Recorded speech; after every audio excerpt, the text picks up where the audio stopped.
Hey everyone, आज के इस वीडियो में मैं अवतार मूवी के तीनों पार्ट्स को एक्सप्लेन करने वाली हूं और उम्मीद है आप सभी को ये वीडियो बहुत पसंद आने वाला है। यहाँ पर मैंने इस मूवी को इतने अच्छे तरीके से एक्सप्लेन किया है कि आपको हर चीज समझ में आएगी। तो चलिए स्टार्टिंग करते हैं मूवी की एक्सप्लेनेशन को। तो सबसे पहले स्टार्ट करेंगे अवतार पार्ट 1 को। इस कहानी की शुरुआत होती है फ्यूचर से, साल 2154 से, और इस वक्त इंसान अपनी धरती को पूरी तरह बर्बाद कर चुका होता है। लगातार फैक्ट्रियां, पोल्यूशन, जंगलों की कटाई और बेकाबू टेक्नोलॉजी ने धरती को बीमार बना दिया था। हवा इतनी जहरीली हो चुकी होती है कि बड़े शहरों में लोग बिना फिल्टर के सांस तक नहीं ले पाते। लेकिन सबसे बड़ी प्रॉब्लम होती है एनर्जी की कमी। धरती को चलाने के लिए जिस पावर की जरूरत थी वो अब खत्म हो चुकी थी और इसी मजबूरी में इंसान अंतरिक्ष में नए प्लैनेट्स की खोज स्टार्ट कर देता है। कई सालों की तलाश के बाद इंसान को एक ऐसा ग्रह मिलता है जिसका नाम होता है पेंडोरा। पेंडोरा देखने में किसी स्वर्ग से कम नहीं होता। हरे भरे जंगल, चमकते हुए पेड़, उड़ते हुए पहाड़ और अजीब अजीब जानवर। लेकिन यहाँ की हवा इंसानों के लिए जहरीली होती है। इंसान बिना ऑक्सीजन मास्क के यहाँ पर जिंदा नहीं रह सकते।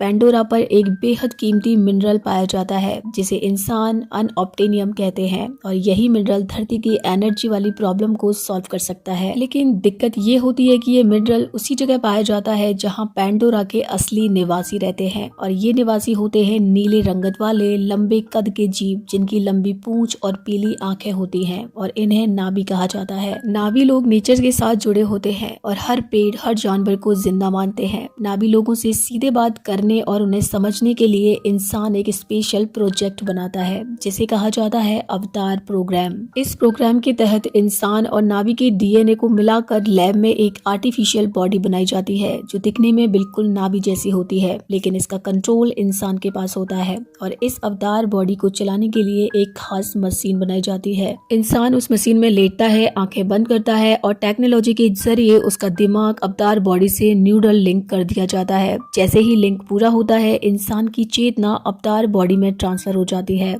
और यहीं से एंट्री होती है जेक सली की।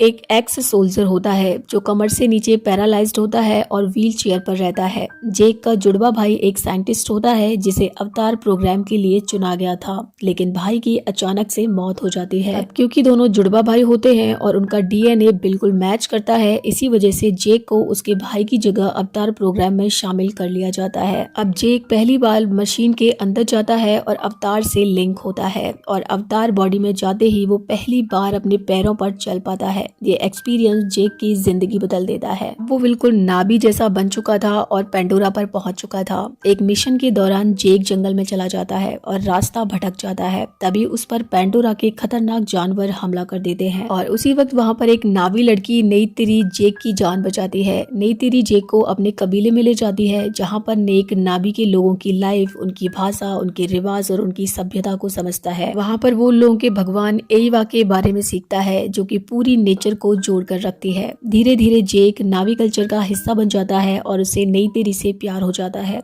लेकिन दूसरी तरफ जेक इंसानों को रिपोर्ट भी भेज रहा था क्योंकि इंसानों का प्लान होता है नावी लोगों को हटाकर अनऑब्टेनियम निकालना, और जब इंसानी आदमी नावी के लोगों के पवित्र पेड़ होमेट्री को बम से उड़ा देती है। जब जेक को एहसास होता है कि इंसान बहुत ज्यादा गलत है, आखिर में जेक नावी लोगों का साथ देता है और एक बहुत बड़ी जंग होती है जहां पर पेंडोरा की नेचर, जानवर और जंगल खुद नावी के लोगों के लिए लड़ते हैं और काफी लड़ाई होने के बाद फाइनली इंसान यहां पर हार जाते हैं और एंड में नावी लोग एक स्पेशल रिचुअल के जरिए जेक की चेतना को हमेशा के लिए उसकी अवतार बॉडी में ट्रांसफर कर देते हैं और जेक अपनी इंसानी बॉडी को छोड़ देता है और हमेशा के लिए एक नावी बन जाता है और यहीं पर अवतार पार्ट 1 खत्म हो जाता है। देन इसके बाद स्टार्ट होता है अवतार पार्ट 2। अवतार पार्ट 2 की कहानी वहीं से आगे बढ़ती है जहां पार्ट 1 खत्म हुआ था। अब जेक सली पूरी तरह नावी बन चुका होता है और नई तिरी के साथ अपनी नई जिंदगी शुरू कर चुका होता है। कुछ साल बीत जाते हैं और जेक और नई तिरी अब पति पत्नी होते हैं। उनके 4 बच्चे होते हैं और वो लोग पेंडोरा के जंगलों में एक नॉर्मल नावी फैमिली की तरह रह रहे थे और जेक अब सिर्फ एक फाइटर नहीं बल्कि नावी लोगों का लीडर बन चुका था। वो बच्चों को लड़ना, उड़ना और नेचर के साथ जीना सिखाता है। लेकिन इंसान पेंडोरा को अभी नहीं भूल पाए और धरती भी अब पूरे तरीके से रहने लायक नहीं बची थी।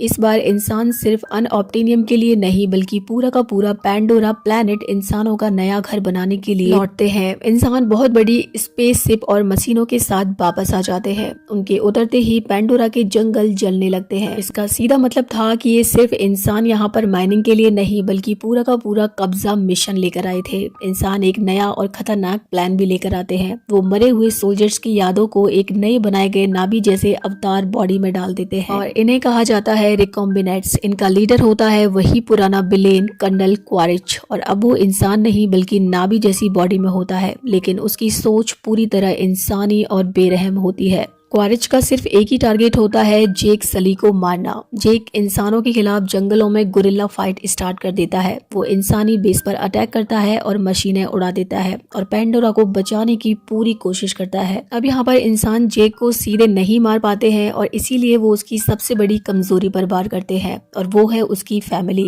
इंसान जेक के बच्चों को टारगेट करने लगते हैं और जेक समझ जाता है कि अगर वो जंगल में रहा तो उसका पूरा का पूरा कबीला उसकी वजह से मारा जाएगा और यहीं से जेक एक बहुत बड़ा फैसला लेता है। वो अपना जंगल, अपना कबीला और अपना घर छोड़कर समुद्र के पास रहने वाली नावी ट्राइब मेट काइना के पास चला जाता है। मेट काइना ट्राइब पानी में रहने वाली नावी होती है। उसके हाथ पैर थोड़े अलग होते हैं और पूंछ चपटी होती है और वो घंटों पानी के अंदर सांस रोक सकते हैं। जेक और उसका पूरा परिवार यहाँ पर बिल्कुल अलग महसूस करता है। उसके बच्चों को तैरना नहीं आता, सांस रोकना नहीं आता और बाकी बच्चे उनका मजाक उड़ाते हैं। लेकिन धीरे धीरे जेक के बच्चे पानी की लाइफ सीखने लगते हैं और इन्हीं में से एक बेटा बहुत बड़े समुद्री जीव से दोस्ती कर लेता है। ऐसे ही कुछ दिन बीत जाते हैं। देन हम देखते हैं कि वो इंसान समुद्र पर भी हमला कर देते हैं और उस समुद्री जीव को मार देते हैं क्योंकि उसके दिमाग से एक खास लिक्विड निकलता है जो इंसानों को हमेशा जवान रख सकता है। और अब इंसान समुद्र में भी तबाही मचाने लगते हैं। वो बड़े बड़े समुद्री जीवों को मारते हैं जिससे मेट काइना ट्राइब भी इंसानों के खिलाफ हो जाती है और इसी दौरान कर्नल क्वारिच जेक के बच्चों को पकड़ लेता है ताकि जेक को बाहर आने पर मजबूर किया जा सके। और अब कहानी पूरी तरह फैमिली और सर्वाइवल पर आ जाती है। फाइनल में समुद्र के बीच एक जबरदस्त और इमोशनल लड़ाई होती है। जहाज डूबते हैं, लोग मरते हैं और नई तिरी अपनी फैमिली के लिए सबसे खतरनाक रूप में सामने आती है। और अब यहाँ पर इंसानों के और नावियों के बीच में एक खतरनाक लड़ाई देखने को मिलती है और इस लड़ाई में जेक अपने एक बेटे को खो देता है और यही जेक पूरी तरीके से टूट जाता है। लेकिन उसे ये बात समझ आ जाती है कि अब भागने से कुछ नहीं होगा। देन मूवी के एंड में जेक डिसाइड करता है कि अब वो पेंडोरा छोड़कर कहीं नहीं जाएगा और ये प्लेनेट ही अब उसका घर है और वो यहीं पर रुककर इंसानों से लड़ेगा। और इसी के साथ अवतार part 2 the way of water खत्म हो जाता है। गाइस अब स्टार्ट होता है अवतार पार्ट 3 का जो हाल ही में रिलीज किया गया है। लेकिन उसे स्टार्ट करने से पहले अगर आप सभी को यहाँ तक की कहानी अच्छे से समझ में आ गई हो तो प्लीज हमारे चैनल को सब्सक्राइब जरूर कर दीजिएगा। तो इस मूवी की कहानी वहीं से शुरू होती है जहाँ पर पार्ट 2 खत्म हुआ था। जेक अली और उसका परिवार अब मेट काइना ट्राइब के साथ रह रहा था और स्पाइडर भी उन सबके साथ रहने लग गया था। तेरी यहाँ पर स्पाइडर को इन सारी चीजों का जिम्मेदार मानती थी क्योंकि उसी को बचाने की कोशिश में उसका बेटा नेटेयम मारा गया था और ऊपर से स्पाइडर एक इंसान था और वो उसी दुश्मन यानी कि माइल्स क्वारिच का बेटा भी था, इसीलिए नेत्री उससे काफी नफरत करती थी। लेकिन जेक अपने बेटे की मौत का जिम्मेदार अपने छोटे बेटे लोआक को मानता था क्योंकि उसने जेक के ऑर्डर्स फॉलो नहीं किए थे और नेटेयम को उकसाकर स्पाइडर को बचाया था और इसी की वजह से लोआक भी बहुत ज्यादा उदास रहता था। पूरे परिवार में अब टेंशन का माहौल बना हुआ था। इसी बीच एक दिन स्पाइडर की ऑक्सीजन मास्क की बैटरी खत्म हो जाती है जिससे वो नींद में तड़पने लगता है। लेकिन जैक उसे दूसरा मास्क लगाता है और जैसे तैसे करके उसकी जान बचा लेता है। अब जैक को लगता है कि पहले से ही सब लोग स्पाइडर के खिलाफ हैं और ऊपर से ऑक्सीजन की कमी की वजह से कहीं वो मर न जाए। इसीलिए जैक और नेत्री डिसाइड करते हैं कि स्पाइडर को वापस उसी कैंप में भेज दिया जाए जहाँ उसके इंसानी दोस्त रहते हैं। तभी उनके टापू पर हवाई सौदागर ट्राइब आती है जो अलग अलग जगह जाकर सामान बेचते हैं और ये सब लोग उनके जहाज में बैठकर वहां से निकल पड़ते हैं। दूसरी तरफ कर्नल माइल्स क्वारिच अपने अवतार वाले शरीर में जिंदा हो जाता है और जेक से बदला लेना चाहता है क्योंकि जेक ने उसे और उसके पूरे आरडीए को धोखा दिया था और वो अपनी तलाश स्टार्ट कर देता है और उसे पता लगता है कि जेक और उसका पूरा परिवार हवाई सौदागर के साथ कहीं जा रहे हैं क्वारिच अपने एक सोल्जर के साथ उन्हें पकड़ने वहां पर चला जाता है। वहीं दूसरी तरफ कबीले पर मांगवान यानी कि रॉक ट्राइब हमला कर देती है। ये जंगली नावी एवा को नहीं मानते और उनकी जंगल में पहले लगी आग के कारण एवा से नाराज थे और इसीलिए वो लोग अपने लीडर वरांग को भगवान मान लेते हैं और एवा को मानने वालों से वो नफरत करते थे और ये लोग लूटपाट करके आतंक फैलाने का काम करते थे। और अब जेक, नेइतिरी और बाकी लोग उनसे लड़ते हैं, लेकिन अंत में वो सभी हार जाते हैं और हवाई सौदागर का जहाज तबाह होकर जंगल में गिर जाता है। और इस घटना के चलते ये पूरा परिवार एक दूसरे से अलग हो जाता है। नेइतिरी बुरी तरह घायल होकर एक कोने में पड़ी थी, जेक जंगल के एक हिस्से में पड़ा हुआ था और बच्चे जंगल के बीच में फंस जाते हैं। वहीं पर मांगवान ट्राइब के लोग जहाज के लोगों को मारकर उनका सामान लूट रहे थे। तभी वरांग की नजर उन बच्चों पर पड़ जाती है और वो उनका पीछा करती है, लेकिन बच्चे किसी तरह वहां से भागने में सफल हो जाते हैं। रास्ते में स्पाइडर की ऑक्सीजन मास्क की बैटरी खत्म हो जाती है और उसका दूसरा मास्क जहाज में ही रह गया था, जिस वजह से स्पाइडर बेहोश होकर गिर जाता है। और तब किरी उसे बचाने के लिए एवा से प्रार्थना करती है और अचानक वहाँ पर एक पवित्र पेड़ का बीज उड़ते हुए आता है, जिसे किरी स्पाइडर के मुंह में डाल देती है। देन वो जमीन पर लेट जाती है और अपनी चोटी को जंगल के पेड़ों से जोड़ देती है। किरी जंगल के साथ एक हो जाती है और पास ही मंत्र पढ़ना स्टार्ट कर देती है। बीज पूरी तरह स्पाइडर के शरीर में समा जाता है और वो होश में आकर खुली हवा में सांस लेने लगता है। लेकिन तभी वहाँ पर मांगवान वाले आ जाते हैं और चारों को पकड़ लेते हैं। दूसरी तरफ क्वारिच जंगल में पहुंचकर जेक को गिरफ्तार कर लेता है। वहीं स्पाइडर का फुल बैटरी वाला ऑक्सीजन मास्क पड़ा हुआ था, जिसे देखकर जेक समझ जाता है कि स्पाइडर का दूसरा मास्क अब खत्म हो चुका होगा, जिसे देखकर वो बहुत ज्यादा डर जाता है क्योंकि वो स्पाइडर से बहुत प्यार करता था, क्योंकि वो उसका बेटा था।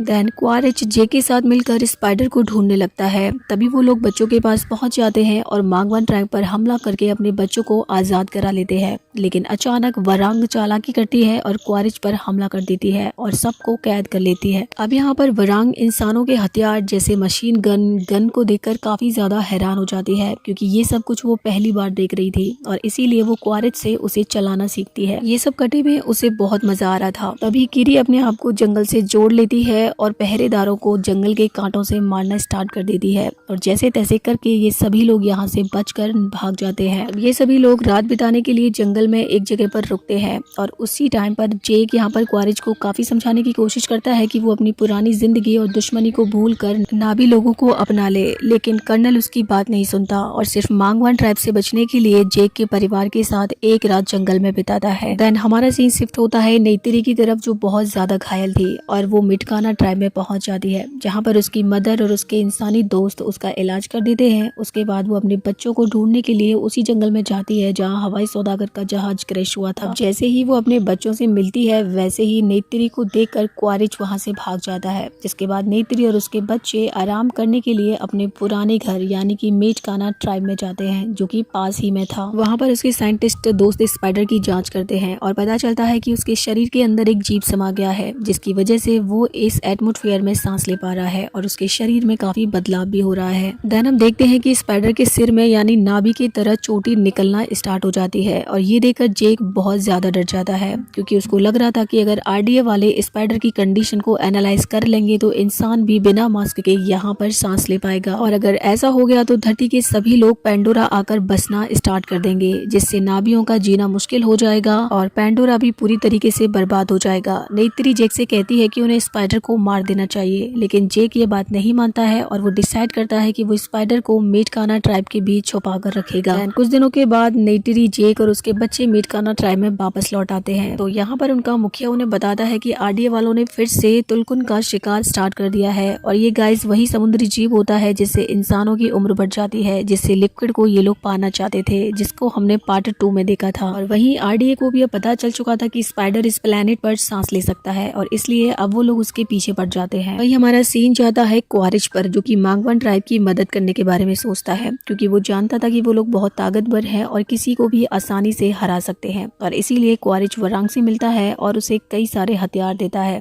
वो कहता है कि अगर वरांग उसकी मदद करेगी तो वो उसे और भी हथियार ला कर देगा, जिसके लिए वरांग मान जाती है और उसके बाद वो सभी लोग जैक की तलाश में निकलते हैं। दूसरी तरफ स्पाइडर की चोटी बड़ी हो गई थी, इसीलिए किरी उसे पेड़ पौधों और जानवरों से जोड़ना सिखाती है। लेकिन तभी क्वारिच, वरांग और उसके साथी वहाँ पर हमला कर देते हैं और स्पाइडर को पकड़ लेते हैं। लेकिन किरी वहाँ से कैसे भी करके भाग जाती है। तभी कर्नल भी मेटकाना के लोगों को चारों तरफ से घेर लेता है और जेक को सरेंडर करने के लिए बोलता है और जेक को मजबूर होकर क्वारिच के सामने सरेंडर करना पड़ता है, वरना उसकी पूरी ट्राइब खतरे में थी। और फाइनली क्वारिच जेक और स्पाइडर को लेकर आरडीए के हेडक्वार्टर में ले आता है, जहाँ पर क्वारिच के साथ हेडक्वार्टर में मांगवान वाले भी आते हैं, जिससे मिनिस्टर जनरल आर्डमोर नाराज हो जाती है। लेकिन क्योंकि वो लोग जीत गए थे इसलिए वो मिनिस्टर उन्हें वहाँ पर रुकने की अनुमति दे देती है। वहीं स्पाइडर की बॉडी पर एक्सपेरिमेंट स्टार्ट हो जाते हैं और जेक को गद्दारी के जुर्म में मौत की सजा दी जाती है। देन रात के वक्त नेत्री हेडक्वार्टर में घुस जाती है और बॉम्ब फेंककर चारों तरफ तबाही मचा देती है। यहाँ पर हमें इस मूवी में काफी अच्छी फाइट देखने को मिलती है और फाइनली जैसे तैसे करके नेत्री यहाँ पर जेक और स्पाइडर दोनों को बचाकर वहाँ से निकल जाती है। अब वो लोग जंगल से जा रहे होते हैं, तभी जेक नेत्री को बताता है कि क्वारिच अब वरांग की मदद से उन्हें कहीं भी ट्रैक कर सकता है और अगर स्पाइडर उनके हाथ लग गया तो पेंडोरा खतरे में पड़ जाएगा और इसीलिए वो अपने दिल पर पत्थर रखकर स्पाइडर को मारने का डिसाइड करता है। अब वो उसको मारने वाला होता है लेकिन अचानक से रुक जाता है, वो ऐसा नहीं कर पाता। देन जेक और नेत्री को काफी ज्यादा गिल्ट होता है और इसीलिए वो दोनों स्पाइडर को बचाने की कसम खाते हैं।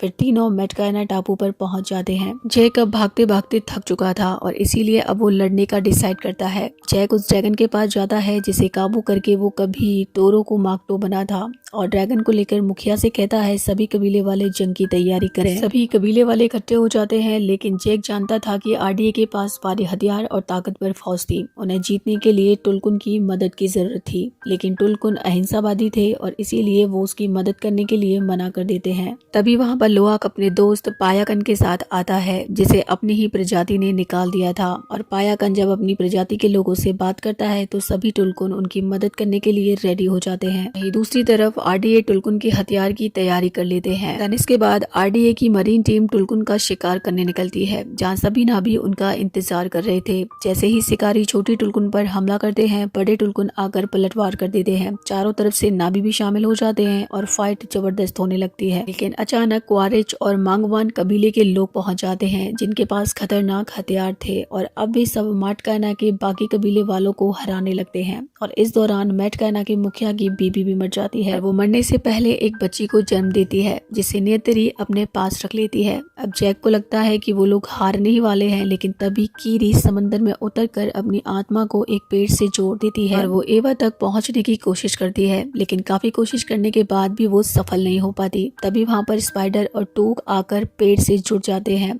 और अब एवा उनकी पुकार सुन लेती है। समंदर में जंगली जानवर आकर आरडीए के सोल्जर्स और मांगवान लोगों पर हमला कर देते हैं और वहीं हम देखते हैं कि क्वारिच और बरांग नेत्री और टूक को पकड़कर जहाज पर ले जाते हैं और वो जेक व स्पाइडर को खत्म करने का आदेश देते हैं। लोआक, जेक और स्पाइडर वहां पहुंचकर उनसे लड़ते हैं और कीरी भी अपनी शक्ति से बरांग से लड़कर नेत्री और टूक को बचा लेती है। तभी बरांग वहां से भाग जाती है और आरडीए का जहाज एक मैग्नेटिक फील्ड में फंस जाता है और तबाह होने लगता है, जिससे जनरल आर्डमोर भी मारी जाती है और नेत्री, लोआक, टूक और कीरी अपने ड्रैगन की मदद से जहाज से निकल जाते हैं। दूसरी तरफ जेक और क्वारिच मैग्नेटिक फील्ड में गिरकर वहीं पर लड़ाई करने लगते हैं और स्पाइडर भी अब जेक की मदद करने के लिए वहां आ जाता है, लेकिन वो उसकी मदद करता है और खुद वहीं पर गिरने लगता है। क्वारिच उसे बचाने जाता है और खुद भी वहीं पर लटक जाता है। जेक दोनों को खींचकर बाहर निकालता है और नेत्री और बच्चे भी अब वहां पर आ जाते हैं और अब वो लोग क्वारिच को मारने की कोशिश करते हैं, लेकिन जेक उन्हें रोक देता है। वो क्वारिच को बदलना चाहता था और वो चाहता था कि वो लड़ाई छोड़ दे, लेकिन क्वारिच ऐसा नहीं करता। वो उनके सामने नहीं झुकता है और पहाड़ से कूद जाता है, जिसकी वजह से वो मारा जाता है। और अब जेक, नेत्री और सभी बच्चे मेटकाना कबीले वापस लौट आते हैं। नेत्री मुखिया को बच्ची सौंप देती है और अब वो सब लोग समंदर में पवित्र पेड़ से जुड़ जाते हैं और आत्मलोक में अपने पूर्वजों से मिलते हैं और नाभी अब स्पाइडर को अपनी प्रजाति में शामिल कर लेते हैं। इसी के साथ ये मूवी यहीं पर खत्म हो जाती है और उम्मीद करती हूँ कि आपको ये मेरा वीडियो अच्छा लगा होगा। अगर अच्छा लगा है तो चैनल को सब्सक्राइब करना बिल्कुल मत भूल जाना। तो मिलते हैं नई वीडियो में नई मूवी के साथ, तब तक के लिए bye bye, see you, take care, Tata.